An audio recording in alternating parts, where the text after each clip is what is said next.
ਗੱਲ ਅੱਜ ਦੀ ਗੱਲ ਇੱਕ ਚੰਗੀ ਖਬਰ ਇਹ ਆ ਕਿ ਜਦੋਂ ਦਾ ਕੋਵਿਡ ਪੈਂਡੈਮਿਕ ਸ਼ੁਰੂ ਹੋਈ ਆ ਉਦੋਂ ਦੀਆਂ ਬਹੁਤ ਸਾਰੀਆਂ ਮਾੜੀਆਂ ਖਬਰਾਂ ਹੀ ਆਉਂਦੀਆਂ ਰਹਿੰਦੀਆਂ। ਅੱਜ ਚੰਗੀ ਖਬਰ ਇਹ ਆਈ ਆ ਕਿ ਕੈਨੇਡਾ ਦਾ ਇੱਕ ਸੂਬਾ ਸਸਕਾਚਵਿਨ ਕੈਨੇਡਾ ਦਾ ਪਹਿਲਾ ਸੂਬਾ ਬਣ ਗਿਆ ਜਿਹਨੇ ਪ੍ਰੂਫ ਆਫ ਵੈਕਸੀਨੇਸ਼ਨ ਤੇ ਨੈਗੇਟਿਵ ਟੈਸਟ ਦੀ ਰਿਕੁਆਇਰਮੈਂਟ ਨੂੰ ਖਤਮ ਕਰ ਦਿੱਤਾ। 14 ਫਰਵਰੀ ਤੋਂ ਕੈਨੇਡਾ ਦੇ ਸੂਬੇ ਸਸਕਾਚਵਿਨ ਵਿੱਚ ਵੈਕਸੀਨੇਸ਼ਨ ਦਾ ਪ੍ਰੂਫ ਜਾਂ ਕੋਵਿਡ ਨੈਗੇਟਿਵ ਟੈਸਟ ਦੀ ਰਿਕੁਆਇਰਮੈਂਟ ਖਤਮ ਹੋ ਜਾਣੀ ਹੈ। ਕੈਨੇਡਾ ਦਾ ਇਹ ਪਹਿਲਾ ਸੂਬਾ ਆ ਜਿਹੜਾ ਇਸ ਕਿਸਮ ਦੀ ਅਨਾਊਂਸਮੈਂਟ ਕਰ ਰਿਹਾ ਆ।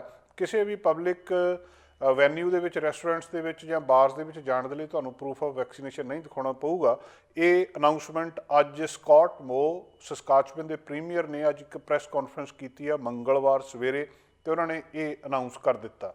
ਗੱਲ ਉਹਨਾਂ ਨੇ ਇਹ ਕਹੀ ਆ ਕਿ ਇੱਕ ਪਾਸੇ ਵੈਕਸੀਨੇਸ਼ਨ ਜਾਂ ਪ੍ਰੂਫ ਆਫ ਵੈਕਸੀਨੇਸ਼ਨ ਦੇ ਸਾਡੇ ਕੋਲ ਬੈਨੀਫਿਟਸ ਆ, ਦੂਜੇ ਪਾਸੇ ਇਹਨੂੰ ਲਾਗੂ ਕਰਨ ਦੇ ਵਿੱਚ ਜਿੰਨੀ ਕਾਸਟ ਆ, ਇਹਨਾਂ ਦੋਵਾਂ ਨੂੰ ਜਦੋਂ ਅਸੀਂ ਪਲੜੇ 'ਚ ਪਾ ਕੇ ਤੋਲ ਕੇ ਦੇਖਦੇ ਹਾਂ ਤਾਂ ਸਾਨੂੰ ਇੱਦਾਂ ਲੱਗਦਾ ਵੀ ਜਿਹੜਾ ਪ੍ਰੂਫ ਆਫ ਵੈਕਸੀਨੇਸ਼ਨ ਵਾਲਾ ਮਾਮਲਾ ਭਾਰੀ ਆ, ਮਹਿੰਗਾ ਪੈਂਦਾ, ਇਸ ਕਰਕੇ ਅਸੀਂ ਇਹਨੂੰ ਬੰਦ ਕਰ ਰਹੇ ਹਾਂ। ਇੱਥੇ ਤੱਕ ਗੱਲਬਾਤ ਠੀਕ ਮੰਨੀ ਜਾ ਸਕਦੀ ਆ ਕਿ ਪ੍ਰੂਫ ਆਫ ਵੈਕਸੀਨੇਸ਼ਨ ਨੂੰ ਬੰਦ ਕਰ ਦੇਣਾ, ਕਿਉਂਕਿ ਹੁਣ ਵੈਕਸੀਨੇਸ਼ਨ ਬਹੁਤ ਜ਼ਿਆਦਾ ਹੋ ਗਈ ਹੈ ਅਤੇ ਹੌਲੀ ਹੌਲੀ ਬਾਕੀ ਜਿਹੜੀਆਂ ਰਿਸਟ੍ਰਿਕਸ਼ਨਸ ਆ ਉਹ ਵੀ ਚੱਕ ਦੇਣੀਆਂ। ਇੱਕ ਰਿਸਟ੍ਰਿਕਸ਼ਨ ਉੱਥੇ ਰਹਿ ਗਈ ਆ ਸਿਰਫ ਮਾਸਕ ਦੀ, ਇੰਡੋਰ ਮਾਸਕ ਦੀ, ਉਹ ਵੀ ਉਹਨਾਂ ਨੇ ਕਹਿ ਦਿੱਤਾ ਕਿ ਅਸੀਂ ਫਰਵਰੀ ਦੇ ਆਖਰ ਤੱਕ ਖਤਮ ਕਰ ਦੇਣੀ ਆ। ਜਦੋਂ ਤੱਕ ਉਹਦਾ ਟਾਈਮ ਹੈਗਾ ਉਹ ਕਹਿੰਦੇ ਅਸੀਂ ਇਹਨੂੰ ਰੀਨਿਊ ਨਹੀਂ ਕਰਨਾ, ਭਾਵ ਅੱਗੇ ਨਹੀਂ ਕਰਨਾ। ਸੋ ਮੰਨ ਕੇ ਚੱਲਿਆ ਜਾਵੇ ਕਿ ਫਰਵਰੀ ਦੇ ਆਖਰ ਤੱਕ ਸਸਕਾਚਵਿਨ ਦੇ ਵਿੱਚ ਇੰਡੋਰ ਮਾਸਕ ਵੀ ਜ਼ਰੂਰੀ ਨਹੀਂ ਰਹਿਣਾ। ਇੱਥੇ ਇੱਕ ਜਿਹੜੀ ਖਾਸ ਗੱਲ ਧਿਆਨ ਦੇਣ ਵਾਲੀ ਆ, ਜਿਹੜੀ ਸਕਾਟ ਮੋ ਸਸਕਾਚਵਿਨ ਦੇ ਪ੍ਰੀਮੀਅਰ ਨੇ ਕਹੀ ਆ ਕਿ ਇਸ ਚੀਜ਼ ਨੇ, ਵੈਕਸੀਨ ਦੀ ਪਾਲਿਸੀ ਨੇ ਜਾਂ ਕੋਵਿਡ-19 ਦੀ ਟੈਸਟ ਦੀ ਪਾਲਿਸੀ ਨੇ ਇੱਕ ਸਿਟੀਜ਼ਨਸ ਦੇ ਵਿੱਚ ਡਿਵੀਜ਼ਨ ਪੈਦਾ ਕਰ ਦਿੱਤੀ ਆ। ਕਿ ਜਿਹੜੀ ਉਹਨਾਂ ਨੇ ਜਿਹੜਾ ਸ਼ਬਦ ਵਰਤਿਆ ਕਿ ਇਹਨੇ 2 ਕਲਾਸਿਸ ਆਫ ਸਿਟੀਜ਼ਨ ਕ੍ਰੀਏਟ ਕਰ ਦਿੱਤੀਆਂ, ਜਿਹੜੀ ਆਪਣੇ ਆਪ ਦੇ ਵਿੱਚ ਬਹੁਤ ਹੈਰਾਨੀ ਵਾਲੀ ਗੱਲ ਆ ਕਿ ਇਹ ਸਿੱਧੀ ਵੈਕਸੀਨ ਦੀ ਪਾਲਿਸੀ ਦੀ ਕੈਨੇਡਾ ਦੀ ਆਲੋਚਨਾ ਵੀ ਆ। ਇਹ ਉਸ ਵੇਲੇ ਸਟੇਟਮੈਂਟ ਆ ਰਹੀ ਹੈ ਜਦੋਂ ਜਿਹੜਾ ਟਰੱਕ ਕੌਨਵਾਏ ਉੱਥੇ ਜਾ ਕੇ ਆਟਵਾ ਦੇ ਵਿੱਚ ਵਿਰੋਧ ਪ੍ਰਦਰਸ਼ਨ ਕਰ ਰਿਹਾ, ਇਸ ਮਾਮਲੇ ਦੇ ਉੱਤੇ ਵੀ ਮੈਂਡੇਟ ਖਤਮ ਹੋਣੇ ਚਾਹੀਦੇ ਆ। ਇਹ ਗੱਲ ਵੀ ਦੱਸਦੀ ਆ ਕਿ ਸ਼ੁਰੂ ਦੇ ਵਿੱਚ ਜਦੋਂ ਵੈਕਸੀਨ ਪਾਸਪੋਰਟ ਜ਼ਰੂਰੀ ਕੀਤੇ ਗਏ ਸੀ ਉਦੋਂ ਜਿਹੜੀ ਲੋਕਾਂ ਨੇ ਆਲੋਚਨਾ ਕੀਤੀ ਸੀ, ਇਹਦਾ ਭਾਵ ਇਹ ਆ ਕਿ ਬਹੁਤੀਆਂ ਸਰਕਾਰਾਂ ਨੇ ਇਹ ਮੰਨ ਲਿਆ ਸੀ ਕਿ ਇਸ ਤਰ੍ਹਾਂ ਅਸੀਂ ਜ਼ਰੂਰੀ ਕਰ ਦਿੰਦੇ ਹਾਂ, ਪਰ ਇਹਦੇ ਨਾਲ ਲੋਕਾਂ ਦੇ ਵਿੱਚ ਡਿਵੀਜ਼ਨ ਕ੍ਰੀਏਟ ਹੋ ਰਹੀ ਹੈ। ਇਹ ਗੱਲ ਉਹ ਅੱਜ ਮੰਨ ਰਹੇ ਆ। ਉਹ ਕਹਿੰਦੇ ਹੁਣ ਵੇਲਾ ਆ ਗਿਆ ਕਿ ਅਸੀਂ ਸਾਰਿਆਂ ਨੂੰ ਬਰਾਬਰ ਦਾ ਟਰੀਟ ਕਰੀਏ, ਚਾਹੇ ਉਹਨੇ ਵੈਕਸੀਨ ਲਵਾਈ ਹੈ ਅਤੇ ਚਾਹੇ ਉਹਨੇ ਵੈਕਸੀਨ ਨਹੀਂ ਲਵਾਈ। ਅਤੇ ਇਸ ਮਾਮਲੇ ਦੇ ਵਿੱਚ ਇਹ ਵੀ ਦੱਸਿਆ ਜਾ ਰਿਹਾ ਕਿ ਸਿਟੀਜ਼ਨਸ ਨੂੰ ਇੱਕ ਪੂਰਾ ਪਲਾਨ ਦਿੱਤਾ ਜਾ ਰਿਹਾ ਕਿ ਜਿਸ ਤਰ੍ਹਾਂ ਸਸਕਾਚਵਿਨ ਦੇ ਵਿੱਚ ਨੰਬਰ ਆਫ ਕੇਸਿਸ ਘਟ ਰਹੇ ਆ ਅਤੇ ਉਹਦੇ ਤੋਂ ਬਾਅਦ ਇਹਨੂੰ ਸਾਰੇ ਨੂੰ ਠੀਕ ਠਾਕ ਕੀਤਾ ਜਾਊਗਾ। ਹੈਲਥ ਸਸਕਾਚਵਿਨ ਜਿਹੜਾ ਪ੍ਰੂਫ ਆਫ ਵੈਕਸੀਨੇਸ਼ਨ ਤੇ ਜਿਹੜਾ ਰੈਕਡ ਆ ਜਾਂ QR ਕੋਡ ਆ, ਜਿਸ ਬੰਦੇ ਨੇ ਬਾਹਰਲੀ ਕਿਸੇ ਜੂਰਿਸਡਿਕਸ਼ਨ ਦੇ ਵਿੱਚ ਜਾਣਾ, ਕਿਤੇ ਹੋਰ ਟਰੈਵਲ ਕਰਨਾ, ਉਹਦੇ ਲਈ ਉਹ ਇਸ ਚੀਜ਼ ਨੂੰ ਕੰਟੀਨਿਊ ਕਰਨਗੇ।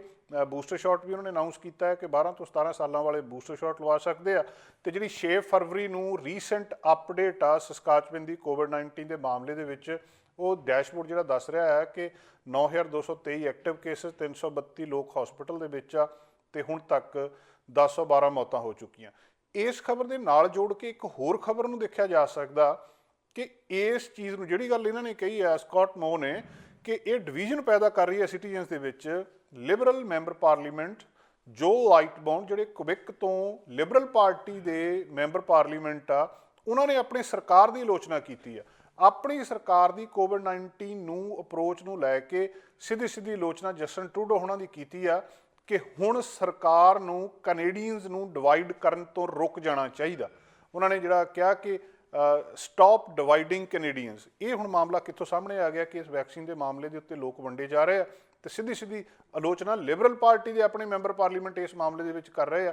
ਅੱਜ ਸਵੇਰੇ ਉਹਨਾਂ ਨੇ ਪ੍ਰੈਸ ਕਾਨਫਰੰਸ ਦੇ ਵਿੱਚ ਇਹ ਗੱਲ ਕਹੀ ਆ ਕਿ ਪ੍ਰਾਈਮ ਮਿਨਿਸਟਰ ਟਰੂਡੋ ਅਤੇ ਲਿਬਰਲ ਸਰਕਾਰ ਨੂੰ ਹੁਣ ਇਹ ਬੰਦ ਕਰ ਦੇਣਾ ਚਾਹੀਦਾ ਕਿ ਉਹ ਕੈਨੇਡੀਅਨਸ ਨੂੰ ਆਪਸ ਦੇ ਵਿੱਚ ਵੰਡਣਾ ਬੰਦ ਕਰ ਦੇਣ। ਔਰ ਇਹ ਉਸ ਵੇਲੇ ਗੱਲਬਾਤ ਸਾਰੀ ਸਾਹਮਣੇ ਆ ਰਹੀ ਹੈ ਜਦੋਂ ਪ੍ਰਧਾਨ ਮੰਤਰੀ ਜਸਟਿਨ ਟਰੂਡੋ ਨੇ ਜਿਹੜਾ ਫਰੀਡਮ ਕੌਨਵਾਏ ਆ, ਉਹਨਾਂ ਦੇ ਉੱਤੇ ਬਹੁਤ ਸਖਤ ਸ਼ਬਦ ਵਰਤੇ ਆ ਅਤੇ ਪ੍ਰੈਸ ਕਾਨਫਰੰਸ ਦੇ ਵਿੱਚ ਕਿਹਾ ਕਿ ਇਹ ਬਹੁਤ ਸ਼ਰਮਨਾਕ ਗੱਲ ਆ ਕਿ ਜਿਸ ਤਰੀਕੇ ਦੇ ਨਾਲ ਜਿਸ ਤਰ੍ਹਾਂ ਦਾ ਵਿਹਾਰ ਉੱਥੇ ਕੀਤਾ ਜਾ ਰਿਹਾ। ਲਿਬਰਲ ਮੈਂਬਰ ਪਾਰਲੀਮੈਂਟ ਵੱਲੋਂ ਆਪਣੀ ਸਰਕਾਰ ਦੀ ਆਲੋਚਨਾ ਕਰਕੇ ਇਹ ਕਹਿਣਾ ਕਿ ਇਹ ਡਿਵਾਈਡ ਕਰ ਰਿਹਾ ਕੈਨੇਡੀਅਨਸ ਨੂੰ, ਦੂਜੇ ਪਾਸੇ ਸਸਕਾਚਵਿਨ ਦੇ ਵਿੱਚ ਵੈਕਸੀਨ ਦੇ ਪ੍ਰੂਫ ਤੇ ਨੈਗੇਟਿਵ ਟੈਸਟ ਨੂੰ ਬੰਦ ਕਰਨ ਤੋਂ ਬਾਅਦ ਇਹ ਕਹਿਣਾ ਕਿ ਇਹਦੇ ਨਾਲ ਡਿਵੀਜ਼ਨ ਪੈਦਾ ਹੋ ਰਹੀ ਸੀ, ਇਹ ਸੱਚਮੁੱਚ ਇੱਕ ਸੋਚਣ ਵਾਲੀ ਗੱਲ ਹੈ ਕਿ ਜਿਹੜੀਆਂ ਪਾਲਿਸੀਆਂ ਇਸ ਕੋਵਿਡ-19 ਦੌਰਾਨ ਲਿਬਰਲ ਸਰਕਾਰ ਨੇ ਬਣਾਈਆਂ ਸੀ ਸਹੀ ਸੀ ਜਾਂ ਗਲਤ। ਸਾਡਾ ਹਰ ਇੱਕ ਪ੍ਰੋਗਰਾਮ ਦੇਖਣ ਤੇ ਸਾਡੇ ਨਾਲ ਜੁੜਨ ਲਈ ਸਬਸਕ੍ਰਾਈਬ ਕਰੋ ਚੈਨਲ ਪੰਜਾਬੀ ਤੇ ਨੋਟੀਫਿਕੇਸ਼ਨ ਲਈ ਬੈਲ ਆਈਕਨ ਵਾਲੇ ਬਟਨ ਤੇ ਕਲਿੱਕ ਕਰੋ।